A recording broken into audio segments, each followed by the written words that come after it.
Welcome, dear brave soul. You're tuning into Horror Podcast, and I'm truly grateful you're here. Whether you're a long-time listener or just stumbled upon this channel, thank you for joining me for another scary tale. If you enjoy these stories, don't forget to like the video and subscribe. It really helps the channel grow and means more than you know. I'd also love to hear from you in the comments. Tell me where you're watching from, what brought you here, or even what kind of story you'd like to hear next. Your support keeps this channel going, and I appreciate each and every one of you. Now, let's get into today's horror story. I started long-haul driving when I was 22. Got my CDL 2 months after moving out of my parents' house. They weren't thrilled about it, but I needed to breathe a little. I'd spent most of my life homeschooled, sheltered in a small town in the Midwest. One of those places where neighbors still borrow sugar, and everyone knows the name of your dog before they know yours. My mom meant well. She was just trying to protect me, I guess. But by the time I was legally an adult, I wanted out more than anything.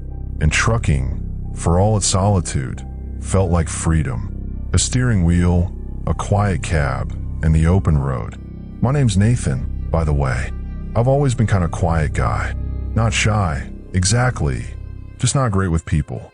I do better with machines, dogs, and small talk at diners where nobody asks where you're headed or why you're alone. You spend enough nights in a cab, you learn to appreciate silence. Still, even with the freedom, there were times I missed having someone to talk to. Someone who didn't exist in a podcast. That's probably why I ended up in his truck. It was late February, still cold enough that your breath fogs the windshield before the defroster can catch up. I had just crossed into Eastern Colorado and pulled off at a rest stop off I-70 near Limon. It was one of those medium-sized travel centers with a couple dozen truck spaces, diesel pumps, and a convenience store that sold everything from windshield fluid to lukewarm pizza. I'd been driving since 6 a.m., and it was close to midnight. My left shoulder ached from the way I'd been sitting, and my dog, Toby, had started whining about an hour earlier, desperate for a walk. He's a rescue mutt, mostly retriever, part border collie, and just enough chaos to keep me alert. I parked near the back of the lot and leashed him up for a quick loop around the building. As we walked past the rig next to mine, I noticed the window rolled halfway down and a man in the driver's seat watching us. He looked to be in his late 40s, maybe early 50s.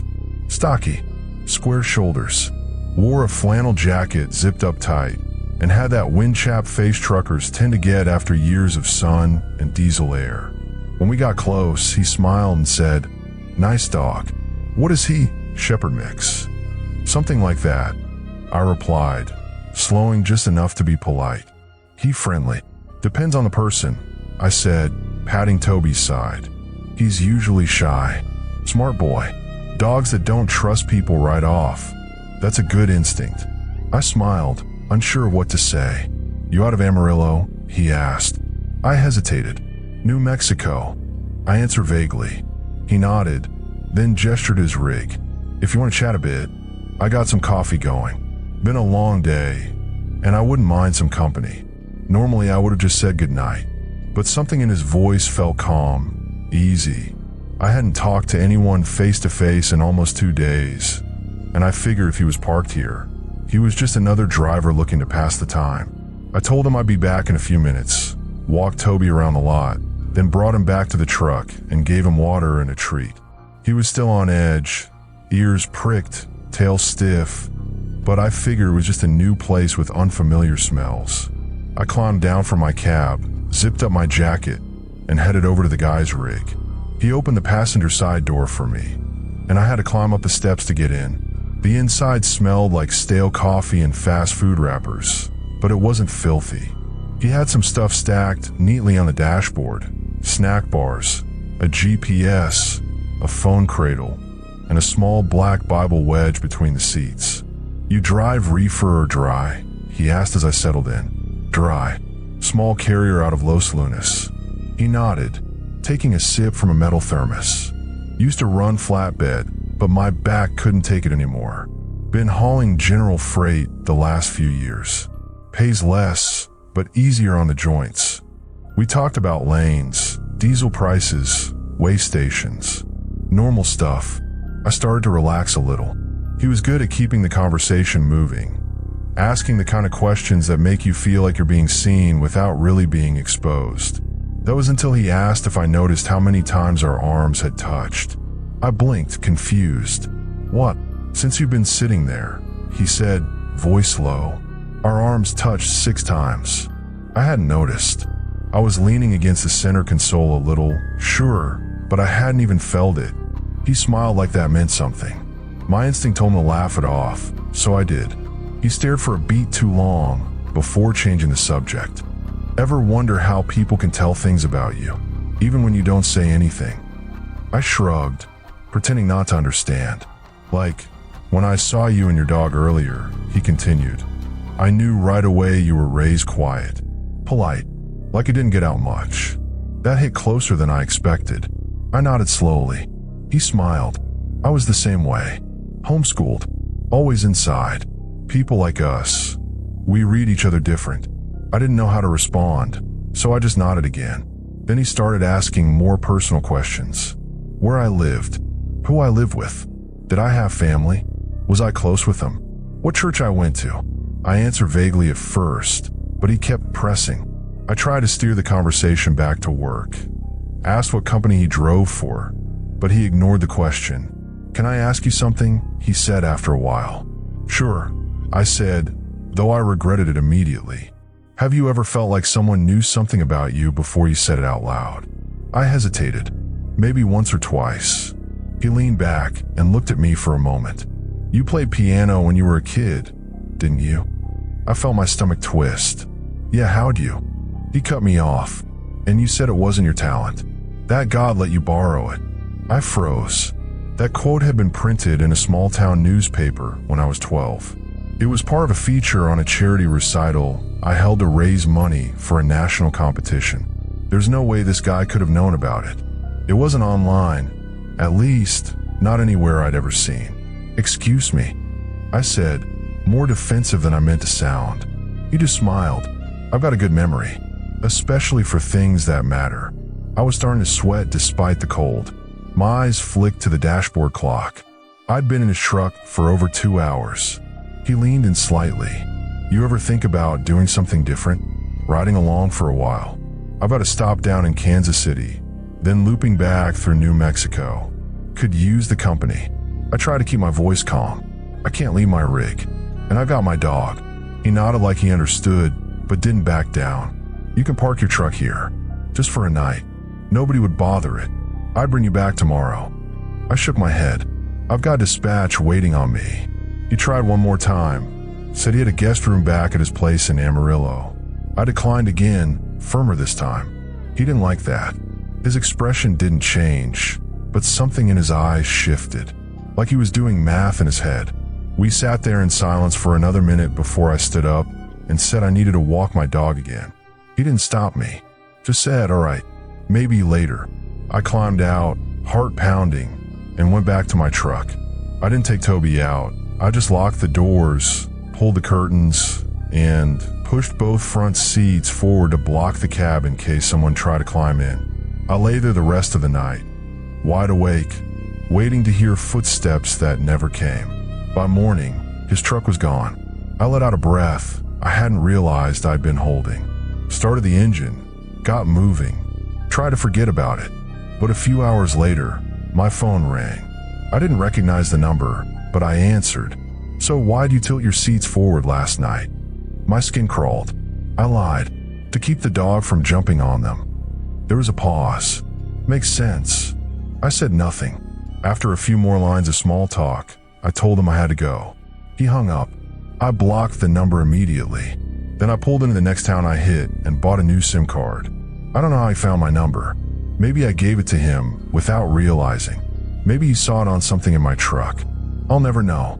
What I do know is I don't climb into strangers' trucks anymore. Sometimes, even when you're desperate for a voice other than your own, silence is safer. Creepy trucker in Limon, let's not meet again.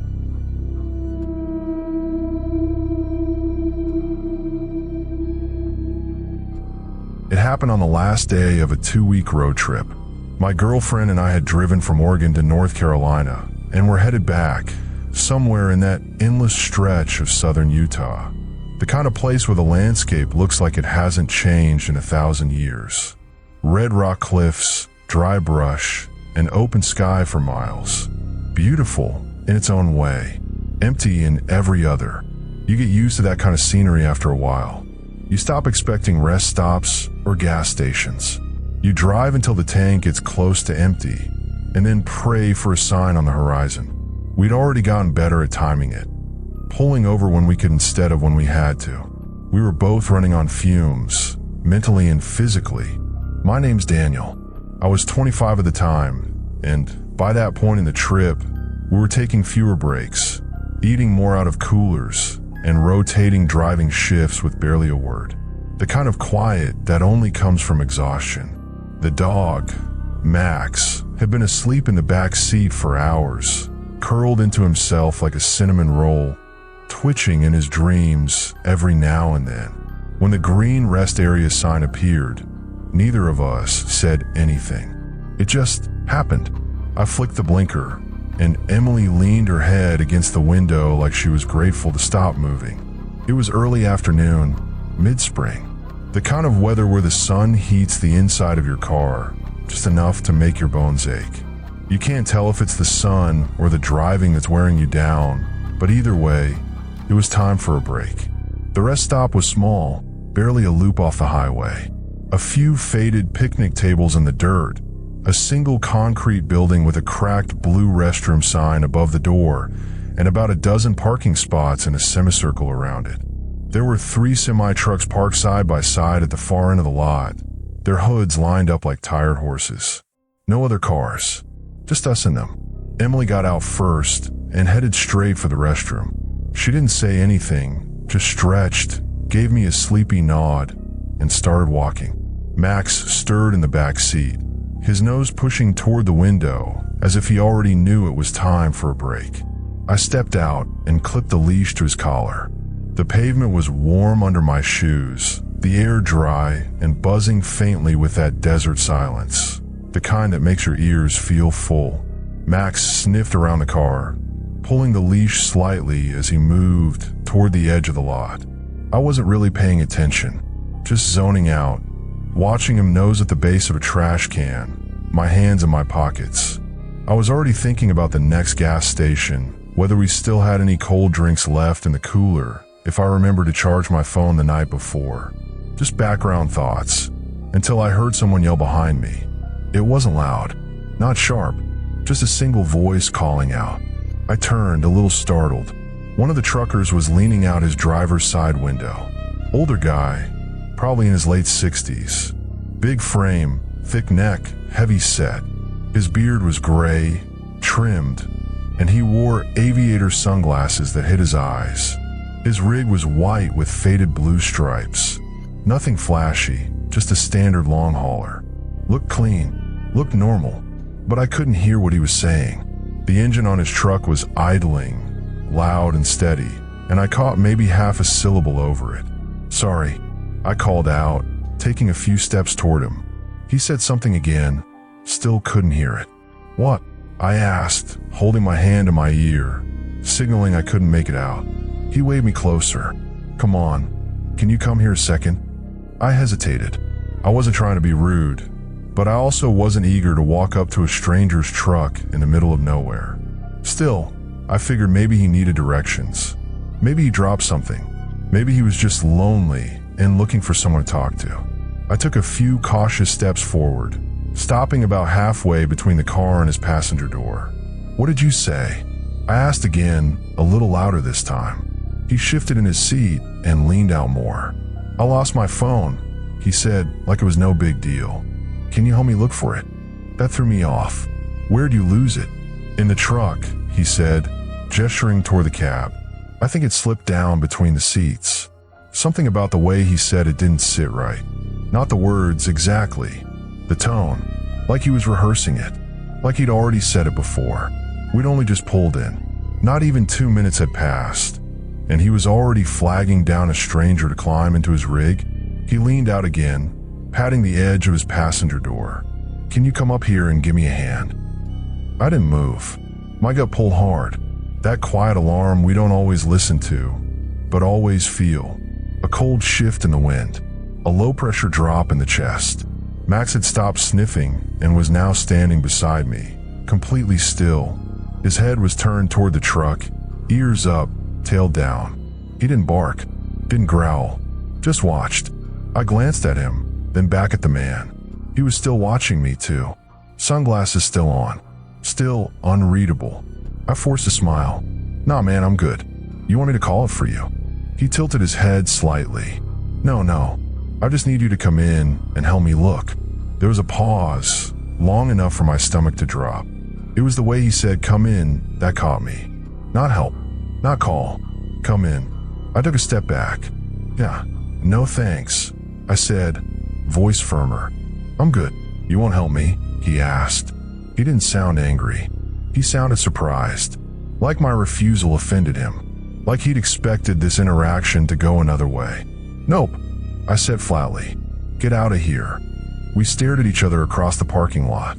The only sound was the rumble of his engine and Max shifting slightly beside me.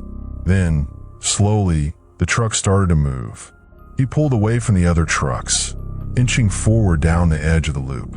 But instead of turning toward the exit, he stopped again, right across from where I was standing. He leaned out the window one more time and said something else. But my adrenaline was up now, and I couldn't hear it over the blood in my ears. I reached into my pocket, pulled out my phone, and held it up like I was already dialing. I said, "Get out of here," I shouted. "I'm calling the cops." That was enough. He revved the engine, pulled onto the loop, and exited to the freeway without another word. No horn, no yelling, just gone. A few seconds later, I saw Emily coming out of the building, squinting against the light like she just walked out of a dark movie theater. "What happened?" she asked, noticing the look on my face. I hadn't even realized my hands were shaking. I clipped Max back into the car, and I shut the door before answering. "That guy in the truck," I said. "He asked me to get in, said he lost his phone and wanted help finding it." Emily's expression dropped. "You didn't, right?" "Of course not." But it was weird. He kept pushing, like really kept pushing. We stood there for a few moments, processing. I watched the freeway, wondering where he went, wondering if he was watching us from an overpass or the next off-ramp. The longer I thought about it, the worse it felt. We got back on the road, and neither of us said much for the first hour. I told her the rest slowly. How he called out right after we pulled in. How fast the request came. How casual it all sounded at first. And how strange it felt when I said no. Even now, I don't know what he wanted. Maybe it really was a phone. Maybe he was just lonely, weird about boundaries. Or maybe it was worse. Maybe I was supposed to climb up into that truck, and then what? Close the door behind me. End up a face on a flyer pinned to a bulletin board in a truck stop 1,000 miles away. You hear stories. You always think they sound exaggerated. People don't just vanish. Not in daylight. Not with witnesses. Not with a dog standing right there. But that's the thing. Things don't always look like danger when they start. Sometimes it's just a question from a stranger and a decision that takes less than 5 seconds. All it takes is one step in the wrong direction. I don't consider myself paranoid. I still hold doors open for strangers. I still wave when someone lets me merge. But I listen to my gut now. And my gut was screaming that day. That rest stop looked like every other one we pulled into. Nothing weird. Nothing run down. No signs of trouble. But I'll never forget it. Not because of what happened, but because of what didn't.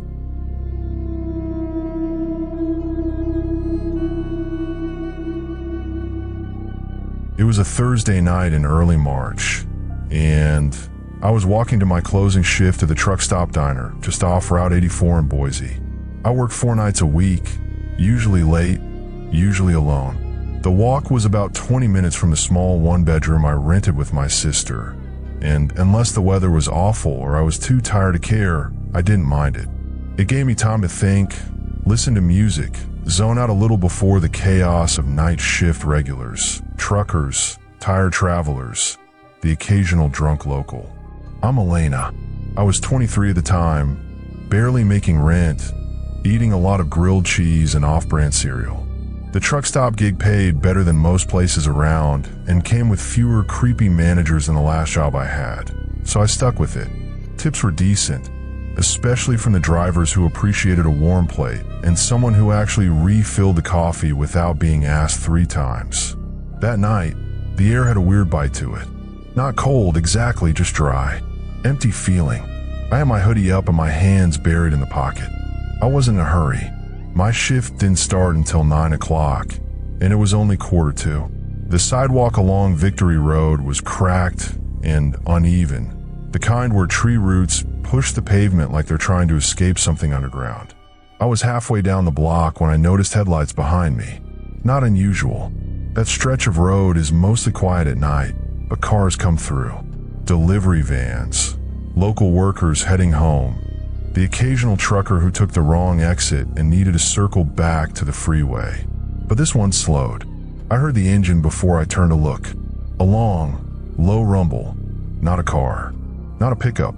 Something heavier. When I glanced over my shoulder, I saw it was a flatbed tow truck. Not one of the big rigs with a crane arm, but the kind with the hydraulic platform in the back. Dirty white cab, rust-streaked sides, orange lights spinning on the roof, though they weren't flashing. The truck rolled up beside me and stopped just ahead, engine idling low. The window rolled down, and I saw the driver. Middle-aged guy, stocky, gray stubble along his jaw. He wore a red baseball cap pulled low and a black hoodie zipped all the way up to his chin. I figured maybe he needed directions. People always ask for directions around here, especially if they're looking for the truck stop or try to find the I-84 on-ramp. So I slowed.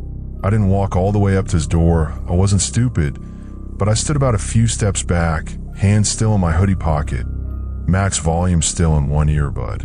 He leaned across the cab and called out, "Hey, sorry to bother you, but can I ask you something real quick?" I tugged out one earbud. "What's up?" His voice was weirdly upbeat for how tired he looked. I locked myself out of my house. I didn't say anything, just blinked. He laughed, like it was the most ridiculous thing in the world. "Seriously, I just got back from a job and realized I left my keys inside. Can you believe that?" I gave him a polite shrug. He kept going. "Anyway, I was thinking, you see, I left one of the windows in the back cracked, but I'm a big guy." He tapped his chest for emphasis. "No way I'm squeezing through that." That's when my stomach flipped. He nodded toward me. "You look small enough though. Maybe you could help me out. Just crawl through real quick and unlock the door from the inside. I'll give you $20. It'll take 5 seconds." I didn't move. He was still smiling like it was all some goofy misunderstanding. Like I was supposed to laugh and go, "Sure man, no problem," and climb in his cab like that wasn't the most absurd suggestion in the world. "You want me to crawl through your window?" I said slowly, already stepping back a little. "Yeah, it's not far," he said, gesturing vaguely toward the other side of the road. "Just a little 2-bedroom off Apple Street. I live right around the corner. Truck's already parked here anyway. Come on, help a guy out." I shook my head. "I'm on my way to work." "Won't take long," he pressed. "You be doing me a big favor." "No, thanks," I said. I didn't raise my voice, but the tone was different now. Sharper, less polite. He paused, his fingers tapping the steering wheel. The smile faltered for half a second. Then he chuckled, like I just told a joke he didn't quite get. "You sure? $20 for like 10 seconds. You be out before you're even in." That's when I backed up another step. "Nah," I said firm now. "I'm good." He looked at me for a second longer than he needed to. His eyes didn't move much, just sat there behind the shadow of his cap. Then he said, "All right," and pulled the window up. I stood there, frozen, as the truck groaned into gear and rolled slowly past me, then sped up as it turned the corner onto a side street and disappeared from view. My heart was hammering. I could still hear his voice in my ears, too calm, too casual. I didn't like how fast he tried to normalize the whole thing, like he'd rehearsed it. I turned and kept walking toward the diner. Didn't look back. My hands were shaking, and I couldn't stop running through what just happened, over and over. Why me? Why now? What would have happened if I'd said yes? The rest of the walk, I kept picturing myself sitting in that passenger seat, being driven who knows where, the window locks click shut, the cab doors sealed. There wasn't a single reason in the world I should have trusted that man, but he acted like there was. That's what unsettled me the most. When I got to work, I didn't tell anyone. I don't know why. I just clocked in, tied my apron, and started pouring coffee for a table of night drivers like nothing happened. My hands didn't stop shaking until nearly midnight. I replayed that moment for days. Not just the words, but the feeling. The way he smiled too much. The way he tried to make the absurd feel normal. The way he said, "You'd be out before you're even in." Like he already knew I'd hesitate and had a line ready to close the deal. I don't know what he wanted. I don't care if he had a real house with a real window. What I know is, you don't flag down a stranger on a sidewalk at night and ask them to crawl through your window for $20 unless you have something in mind that you're not saying out loud. Now, I always walk facing traffic. I carry pepper spray in my hoodie pocket, and if a tow truck slows down next to me, I don't even look. Some people say trust your instincts. Mine yelled at me that night. I'm glad I listened.